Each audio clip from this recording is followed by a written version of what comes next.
Welcome to Tritiyo Matra. As greenhouse gas emissions blanket the earth, they trap the sun's heat. This leads to global warming and climate change. The world is now warming faster than at any point in recorded history. Due to this global warming, we are seeing sea levels rising year by year. Climate change threatens people of all nations with increased flooding, extreme heat, food and water scarcity, disease, economic loss, human migration and conflict. The World Health Organization calls climate change the greatest threat to global health in the 21st century. Bangladesh is among the most at-risk countries in the world. The low-lying coastal areas of Bangladesh are especially at risk from rising sea levels and more frequent catastrophic weather events like cyclones. As a result of climate change, many people in Bangladesh have been forced to relocate, and those in poverty and other marginalized groups have suffered the most. The World Bank estimates that by 2050, climate change will be the primary cause of internal migration in Bangladesh, displacing as many as 13.3 million people. To discuss the ways the world is taking action against climate change, we have two guests with two unique perspectives. For the younger generation who will inherit the earth of tomorrow, the danger of climate change is even more profound and urgent.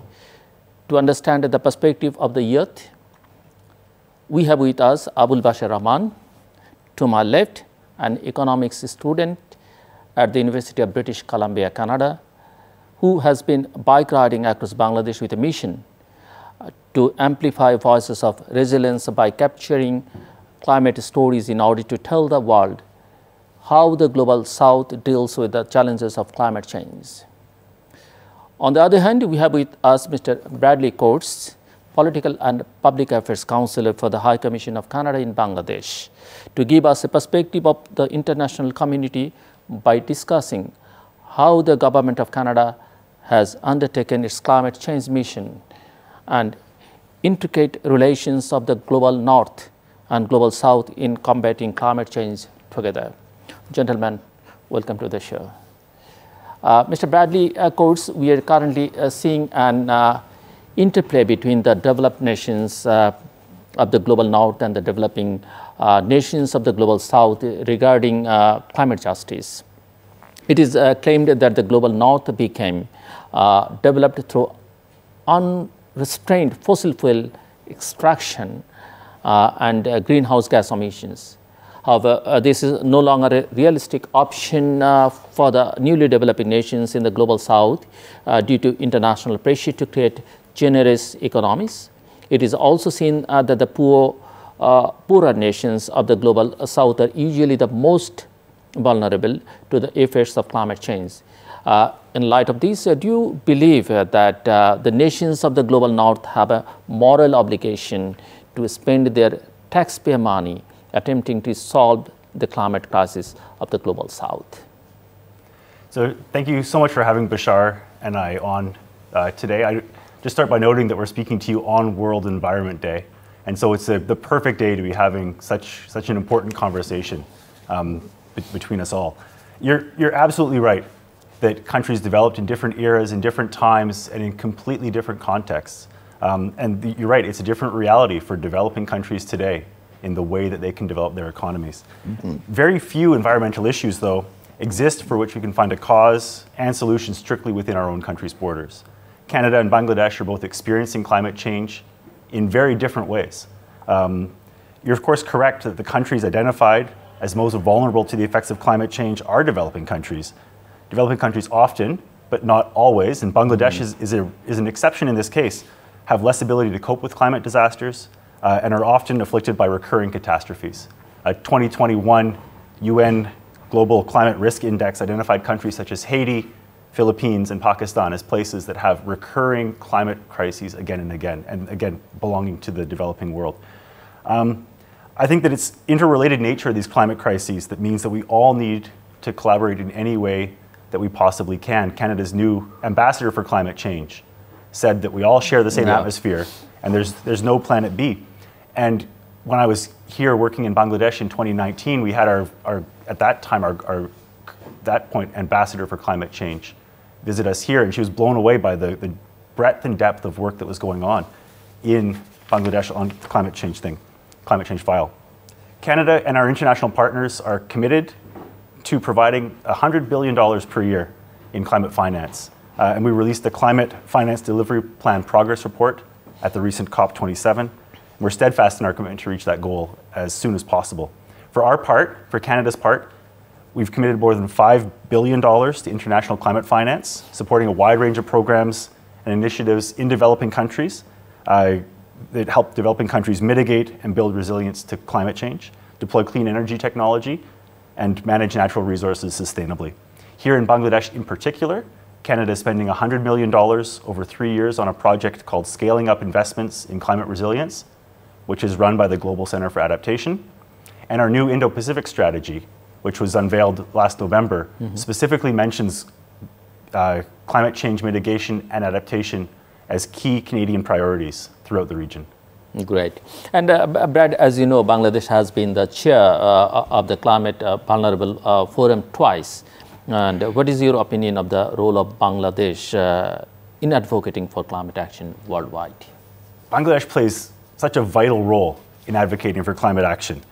Climate change is a particular interest, it's a priority, and it's a strength here in Bangladesh. When we found out that we were going to be posted here, my kids watched videos on YouTube of traffic and said, no way, we can't go live there. How old are they? They are 14 and 12 this week. So they'll be they're 14 and 12 right now. My wife, however, went online and started reading about community initiatives and the role of civil society organizations in sort of creating resilience to climate change, and in particular in the role of local leadership in reducing mortality from cyclones after the 𝗙𝗶𝗶 cyclone, and was blown away by the work that communities across Bangladesh were doing to prepare and mitigate the effects of climate disasters on their populations. So in that area, in climate change adaptation and mitigation, Bangladesh is a true leader in many important ways. As a climate vulnerable country, it's vital that Bangladesh plays a large role, an important role in advocating for climate change action worldwide. We saw that important role in the recent COP discussions. Bangladesh is not only a country affected by climate change, in a passive way, it plays that leadership role. And it doesn't just come from government. It's not just that the government provides leadership. It's people like Bashar raising the profile of climate change worldwide. They're key parts of that leadership as well. He, Bashar, is remarkably well placed to help share the stories of Bangladeshis impacted by climate change with youth around the world, in particular with Canadian youth. People-to-people ties, one of the strong points of Canada's relationship with Bangladesh, aren't just the cornerstone of our relationship, but they're not just having a large and successful diaspora population that lives in Canada. It's about having people that bridge the distances between our countries and that talk about the hopes and dreams, the fears and realities of people in both of our countries, right? And that is, again, where people like Bashar come in and bridge that gap and create those links between our two countries. And that is, again, Bangladeshi leadership in climate change. And finally, it's vital that Bangladesh and other climate-affected countries play leadership roles since they know and understand what it is they need and want to deal with those climate change, with the imperatives of climate change. And this is, again, why we're so glad to have people like Bashar telling Bangladeshi stories with the world.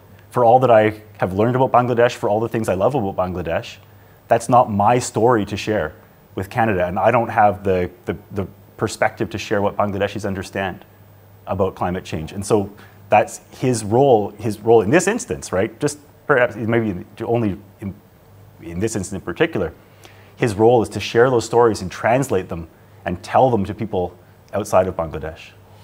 Bashar, indeed, we are proud of you, like Brad as well, and you are doing a great job. You finished high school in Bangladesh and received the prestigious Karen McLellan International Leader of Tomorrow scholarship in pursuing your bachelor's degree in international economics. Can you tell us a little bit about yourself and how you got to be selected for such a prestigious scholarship program. So tell us your story. Thank you for having me and Brad here, first of all. My story begins in Dhaka where I grew up. I went to 𝗙ecie𝗂𝗿𝗶 Model College where I did my 9th, 10th, 11th, 12th. And growing up, I had a fascination about development, looking at the stories of people like Professor Yunus, looking at stories of 𝗙𝗶𝗹𝗶𝗶, understanding that Bangladesh plays such a pivotal role in defining what development is for the world. And just growing up and learning about that story, I was very fascinated to understand the intricate details about how we can contribute to making this world a better place. And just growing up, I decided that since I grew up in Bangladesh, I have access to stories and resources in the country. I would like to take a different perspectives of the global north. And that's what led me to apply to colleges in the US and Canada. And luckily, I got the 𝗙𝗵𝐶𝗂𝗿 award, and that was a life-changing moment for me.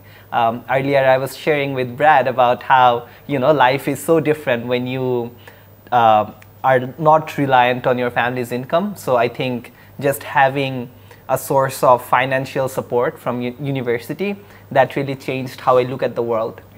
And I think just going to university this last couple of years, I understood a lot about how people in the global north views countries like Bangladesh. And I think if you look at the history of Bangladesh, the history of colonization, the history of industrialization that followed, we are a remarkable and resilient nation. We have gone through a lot of things. However, we still decide not to give up hope. And as 𝗙𝗶𝗹𝗶𝗶 said, that hope is everything. And I think just recognizing that powerful notion of hope within myself and the fellow countrymen in Bangladesh, I decided to embark on this journey and to cover that, because I think dealing with a crisis, dealing with the climate crisis, it's very important to have hope. And Bashar, from your list of many extracurricular accomplishments, you seem to have a drive to help people and the environment. What made you aware of the dangers of climate change for vulnerable nations like Bangladesh, your own country? When I was in 9th grade, one of the things that I heard was 1/3 of Bangladesh is going to be underwater by 2050.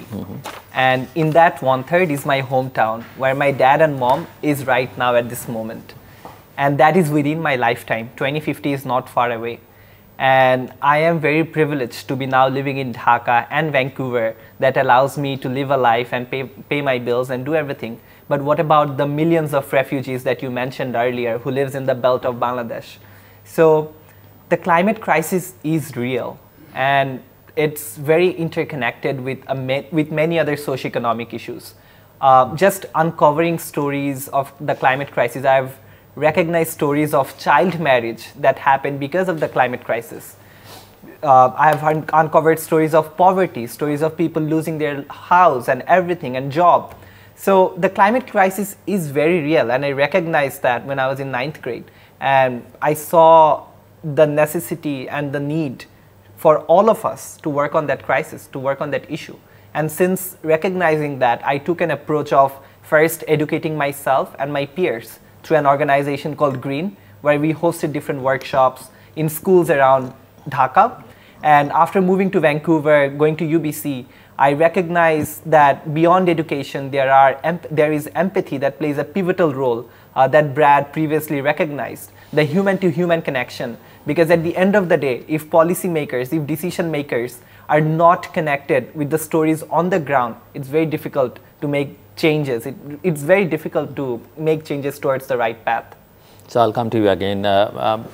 Brad, in recent years, world leaders have stressed the need to limit global warming to 1.5 degrees Celsius by the end of this century, as per the goal of the Paris Agreement.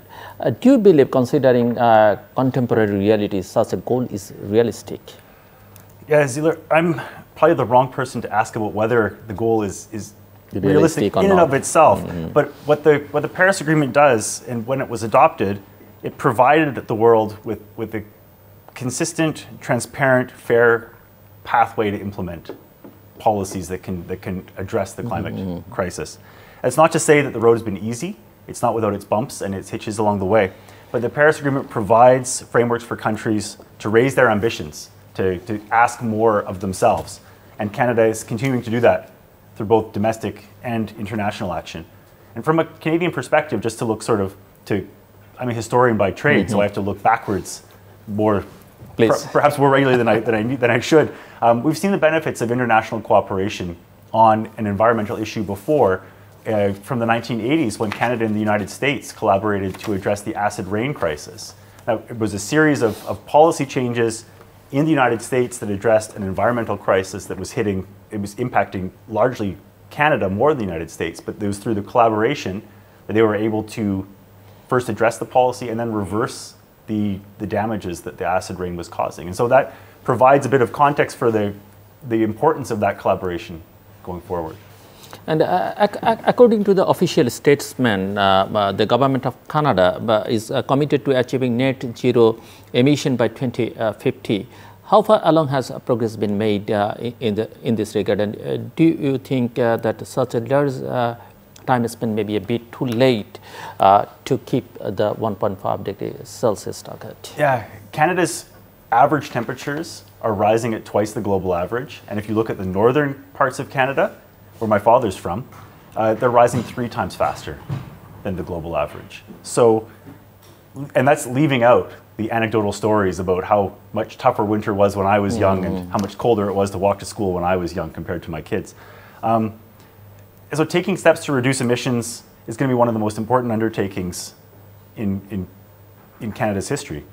The plan you mentioned that aims for net zero emissions by 2050 includes $9.1 billion in new investments in economy-wide measures such as carbon pricing, clean fuels.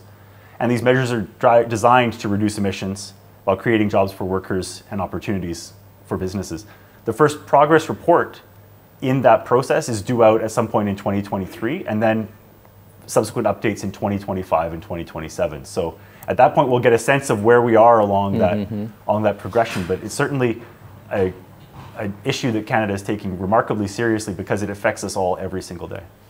Bashar, you attended the COP27 in Egypt as a youth delegate from Bangladesh.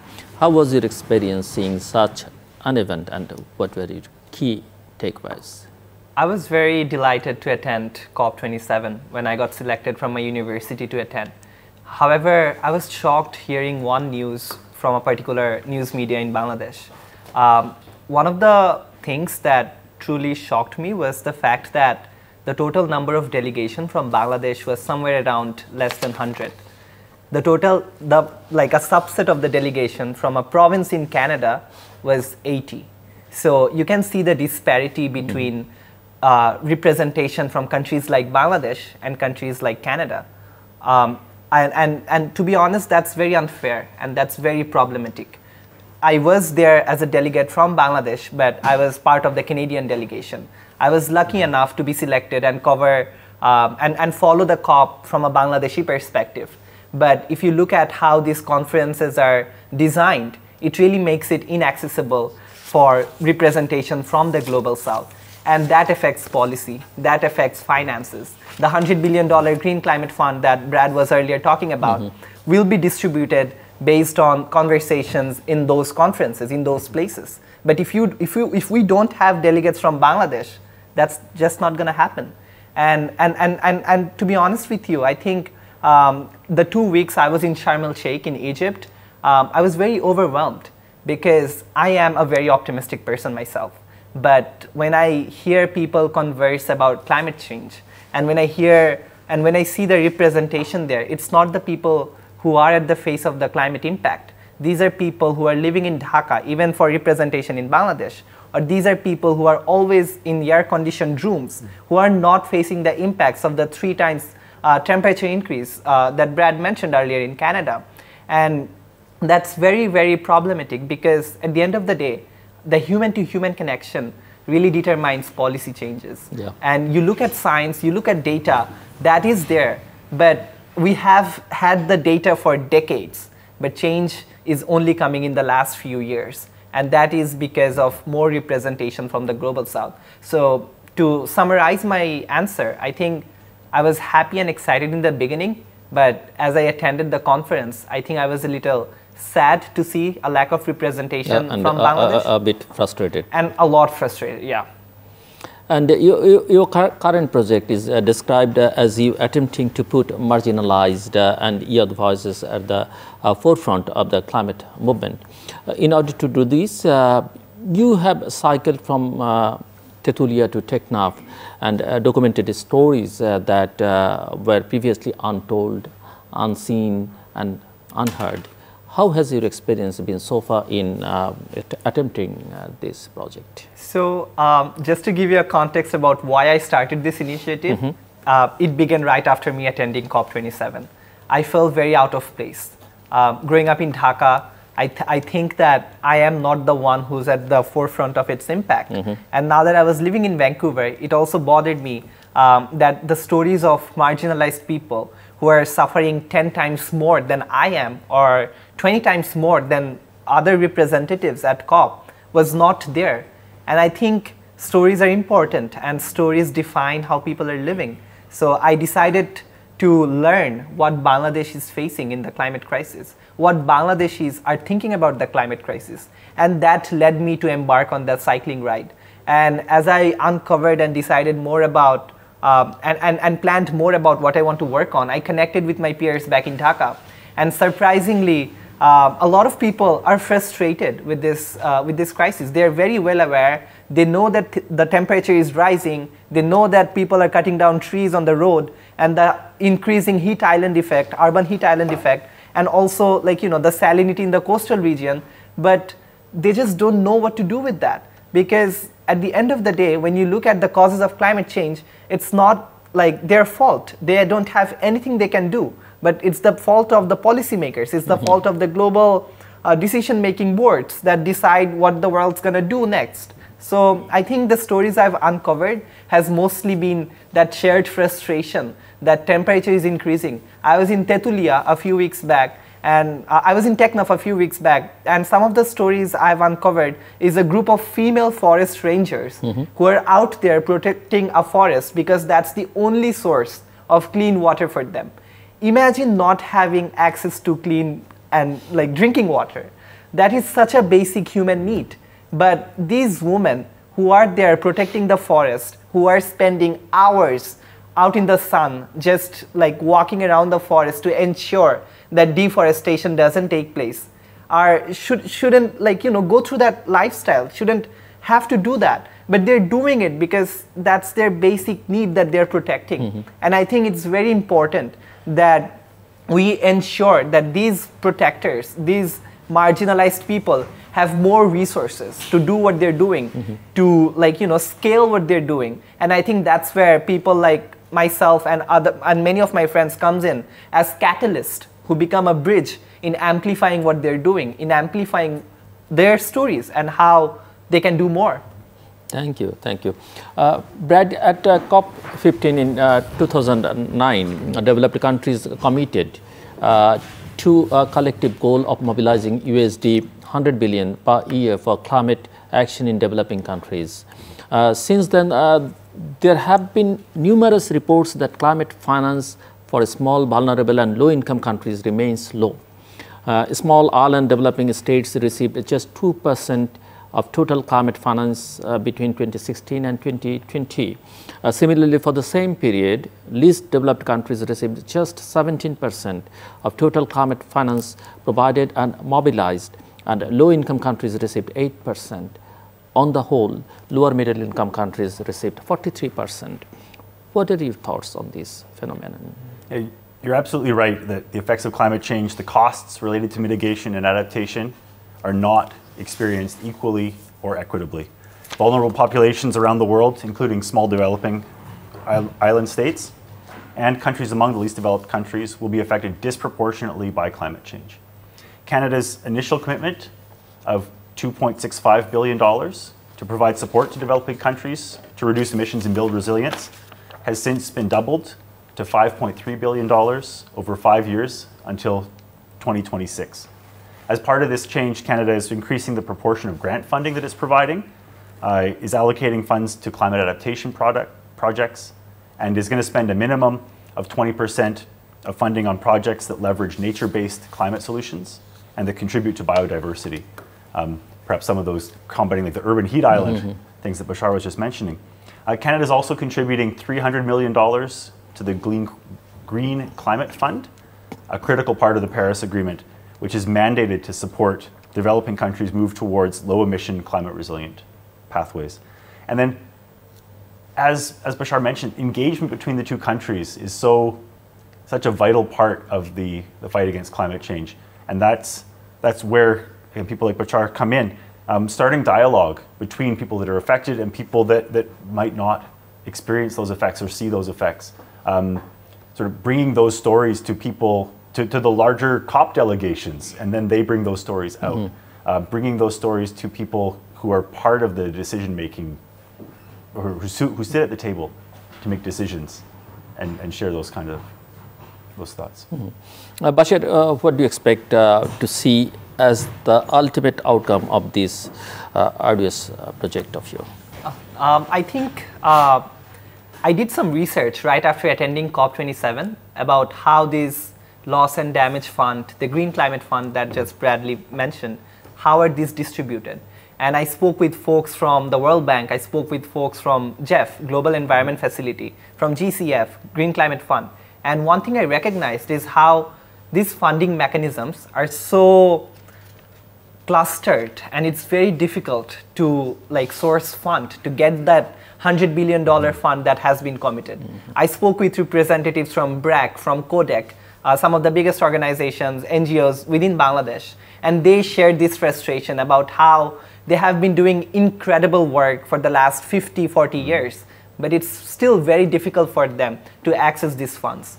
And I think that's where projects like mine come in, and that regulates the funding much better. So at the end of the day, what we are doing with Stories of Change is we are creating an atlas that shows the climate impact across the country, whether it's precipitation, temperature increase, in the coming years as we increase our GHG emissions. So what I recognize with this project coming all together is more of this funding go to direct impact areas. So right now, a lot of the climate fund goes to Cox's Bazar, goes to Saতক্ষীরা.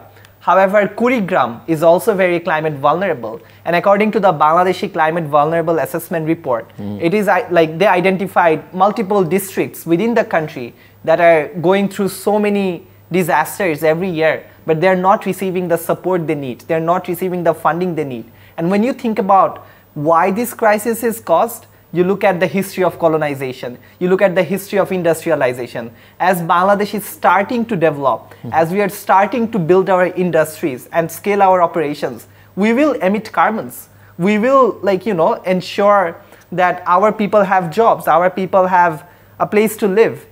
But that shouldn't come at the cost of destroying our environment. So I think down the line, what I envision with our project is the atlas that we are building will be a tool for funders like World Bank, funders like 𝗙, funders like 𝗙cie𝗂𝗋 to identify where work is going on, what are the impacts of those work. Just visiting some of the work of BRAC, visiting some of the work of CODEC, I recognized how they have been doing a Nature and Life project for the last 2.5 years with only $2 million with a USAID collaboration. So imagine the power of just a little bit of resource can do in the country of Bangladesh. And that's what I want to work for. I want to ensure that Bangladesh gets a huge portion of the Green Climate Fund that was discussed earlier, not because we want it, but because we need it, and this is our right. The climate crisis, we are not gonna face the impact of the of decisions of the global north. Rather, if you're making an impact, you should also pay for it. So we need to ensure that through our work, much of the funding is allocated for these projects across the nation. And from your practical on-the-ground experience, what should Bangladesh be prioritizing the most right now in taking action against climate change? Capacity building. Capacity building is something that I think is very important for the country to look at, because although we are facing the impact of the climate crisis when it comes to climate education in different communities, it varies a lot. And that really affects how people are defining the problem that they're solving, how people are defining, like, a lot of the adaptation efforts. There have been stories about salinity increasing because of because of crab cultivation in the coastal region of Bangladesh.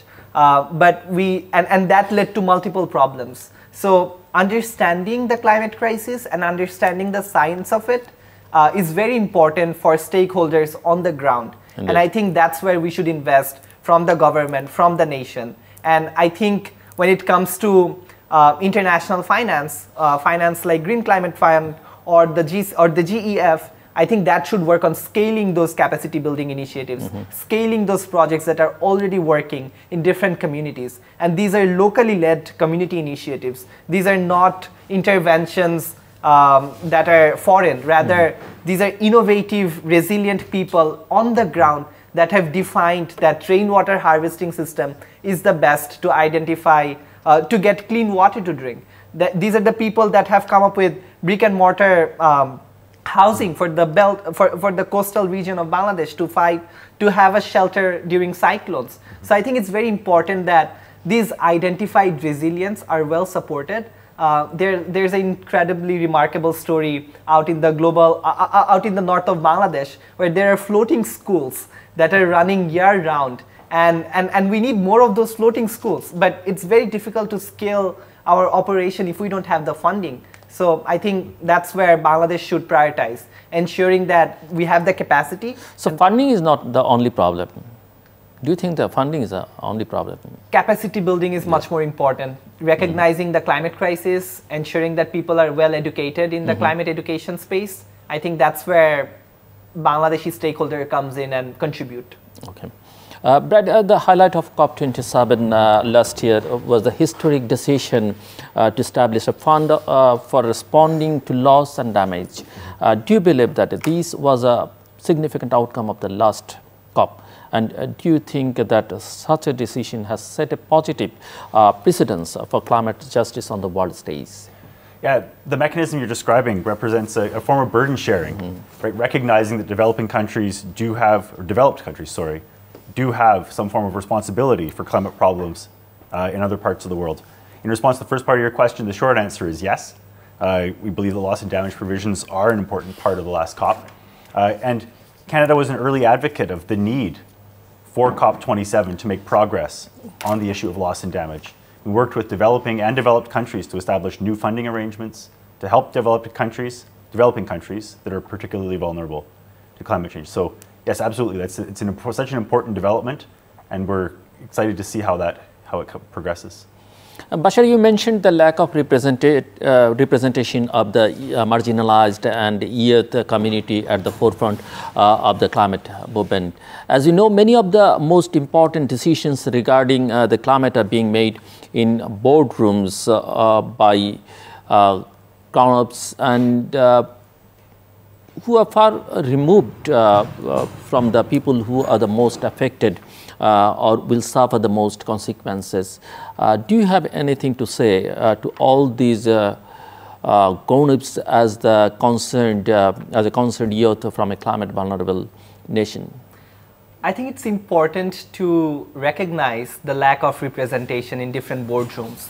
And recognizing that is the first step. The fact that I'm here today it speaks to the fact that we are moving toward the right direction. And I think it's important to amplify whatever we are doing here right now. But next time, it would be better if there is someone from TechNaf, a young person from TechNaf in this talk show, like telling their stories, telling how, climate change is affecting their life.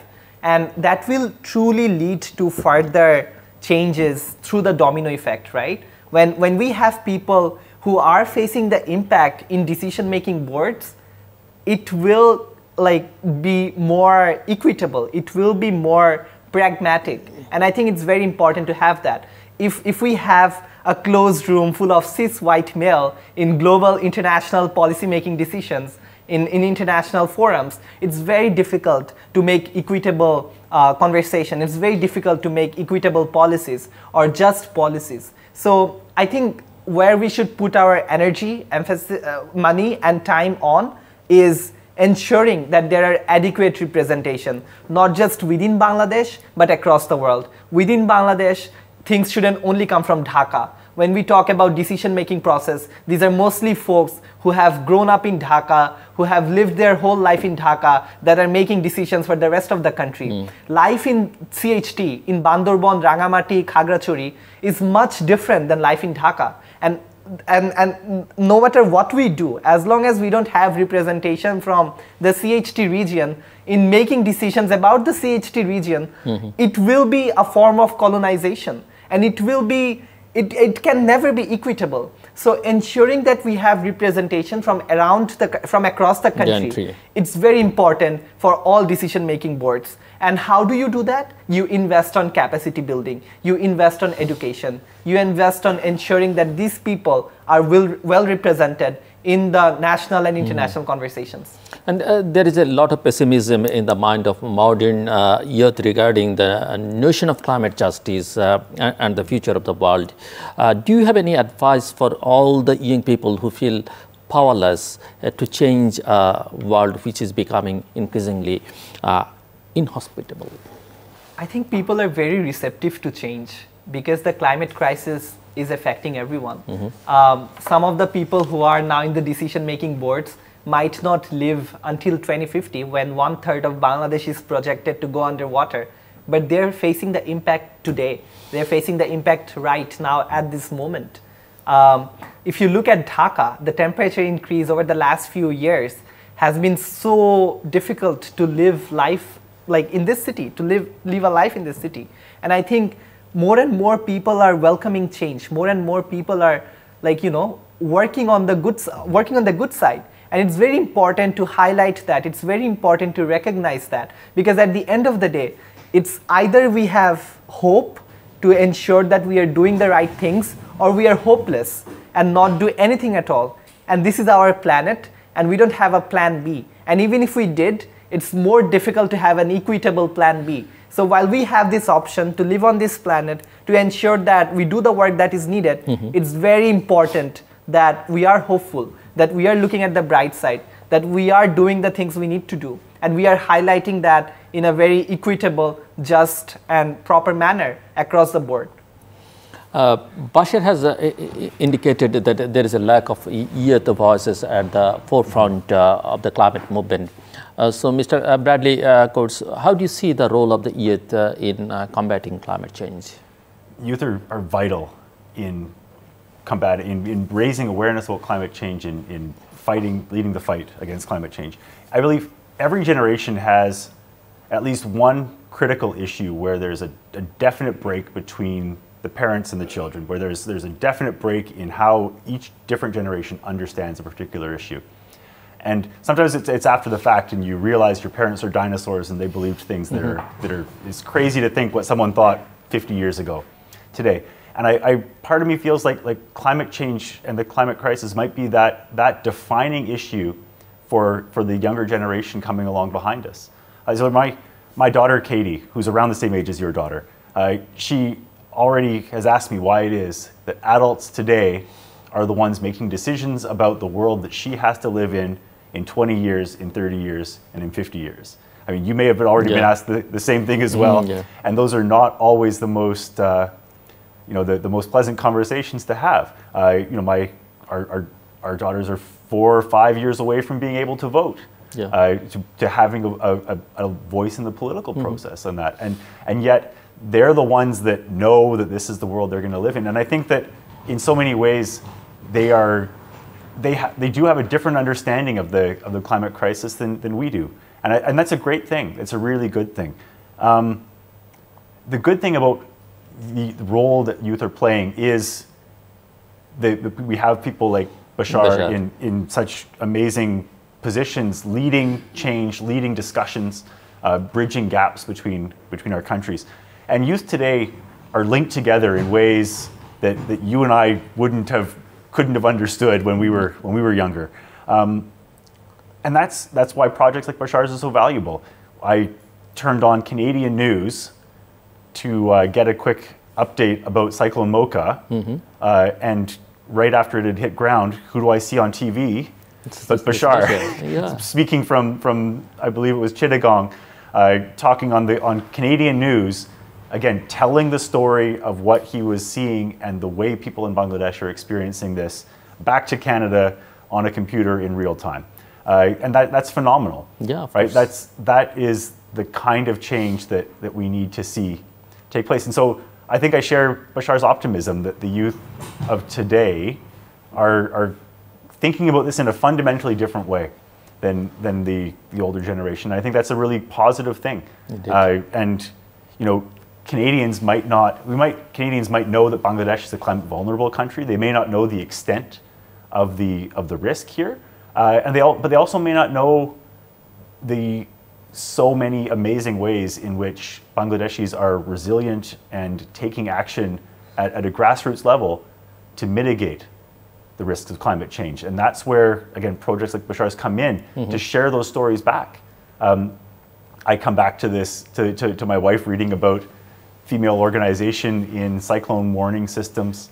It just, the grassroots organization and the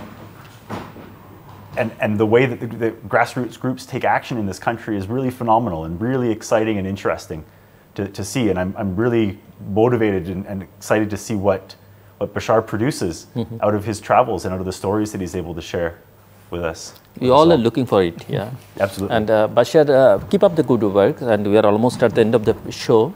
So would you like to add anything else? I would just like to say what I just said earlier, that youth are actually working on the ground. When I came up with this idea about documenting stories of Bangladesh, I reached out to my closest friends here in Dhaka.